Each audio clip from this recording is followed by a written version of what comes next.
IPL 2025 match number 15 Kolkata Knight Riders versus Sunrisers Hyderabad.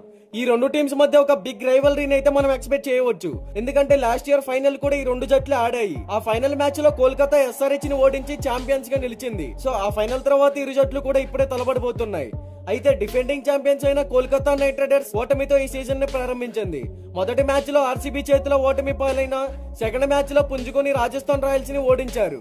ఆ match లో Quinton de Kock 97 పరుగులతో అద్భుతంగా ఆడాడు. అయితే కోల్కతాకి మూడవ మ్యాచ్ లో మరలా ఓటమి తప్పలేదు. ముంబై ఇండియన్స్ చేతిలో ఓటమిని చెవి చూడాల్సి వచ్చింది.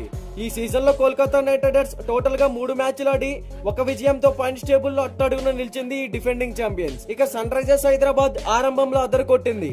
వారి మొదటి మ్యాచ్ లో అద్భుతమైన బ్యాటింగ్ లైనప్ తో రాజస్థాన్ రాయల్స్ ని ఓడించింది. అయితే ఆ తర్వాత 2 మ్యాచ్ల్లో వరుసగా పరాజయాలను ఎదుర్కోవాల్సి వచ్చింది. మరి KKR తో జరగబోయే మ్యాచ్ కి ఒక ప్రణాళికతో బరిలోకి దిగనుంది Sunrisers Hyderabad. But SRH తో ఆడిన మ్యాచెస్ లో KKR దే పై చేయి. ఇక ఈ మ్యాచ్ మనకి ఏప్రిల్ 3వ తారీఖు సాయంత్రం 7:30 ఈడెన్ గార్డెన్స్ కోల్కతాలో జరగబోతుంది. ఆతిథ్య జట్టు తిరిగి ట్రాక్ లోకి రావడానికి బలమైన SRH ను ఓడించాలని చూస్తోంది. ఇరు జట్లు ఆరంభం నుంచే హోరాహోరీగా బరిలోకి దిగబోతున్నాయి. ఇక ఇప్పుడు మనం ఈడెన్ గార్డెన్స్ పిచ్ రిపోర్ట్ గురించి మాట్లాడుకుందాం. ఈ పిచ్ అనేది బ్యాటర్స్ కి ఫ్రెండ్లీ వికెట్. రెండు జట్లలో హిట్టర్స్ ఉన్నారు కాబట్టి మరలా రన్ ఫెస్ట్ గా మారే ఛాన్స్ ఉంది. బ్యాటర్స్ నుంచి మంచి స్కోర్ అయితే మనం ఎక్స్పెక్ట్ చేయవచ్చు. ఇక బౌలర్స్ గురించి మాట్లాడుకుంటే వికెట్ల కోసం మీరు తీవ్రంగా శ్రమించాల్సి ఉంటుంది. అయితే టాస్ గెలిచిన జట్టు ముందుగా బ్యాటింగ్ నే ఎంచుకుంటుంది. ఈ వెన్యూలో టోటల్ గా 96 మ్యాచెస్ జరిగితే టాస్ గెలిచి బ్యాటింగ్ ఎంచుకున్న టీమ్స్ 58% విన్ అయ్యాయి. అండ్ ఇక్కడ యావరేజ్ ఫస్ట్ బ్యాటింగ్ స్కోర్ వచ్చేసి 166 runs, average second batting score వచ్చేసి 153 రన్స్. ఇక బోత్ టీమ్స్ కి సంబంధించిన హెడ్ టు హెడ్ గురించి మాట్లాడుకుంటే ఇప్పటి వరకు ఈ రెండు టీమ్స్ మధ్య టోటల్ గా 28 మ్యాచెస్ జరిగాయి. అందులో Kolkata Knight Riders 19 matches win అయ్యింది.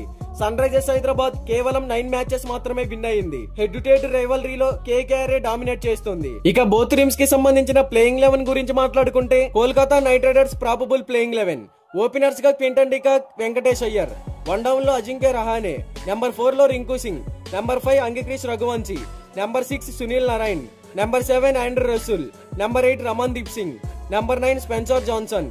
నెంబర్ 10 హర్షిత్ రాణా. నెంబర్ 11 వరుణ్ చక్రవర్తి. ఇక ఇంపాక్ట్ ప్లేయర్ గా Vaibhav Arora. Sunrisers Hyderabad probable playing 11. Openers గా Travis head, Abhishek Sharma. One down లో ఇషాన్ కిషన్. నెంబర్ 4 లో Nitish Kumar Reddy. Number 5 Heinrich Klaasen. Number 6 Aniket Varma. Number 7 Abhinav Manohar. Number 8 Pat Cummins. Number 9 Zeeshan Ansari. Number 10 Harshal Patel. Number 11 Mohammed Shami. Impact player గా Adam Zampa. మరి ఈ రెండు టీమ్స్ లో ఏ టీం విజయం సాధిస్తుందని మీరే అనుకుంటున్నారో కామెంట్ చేయండి.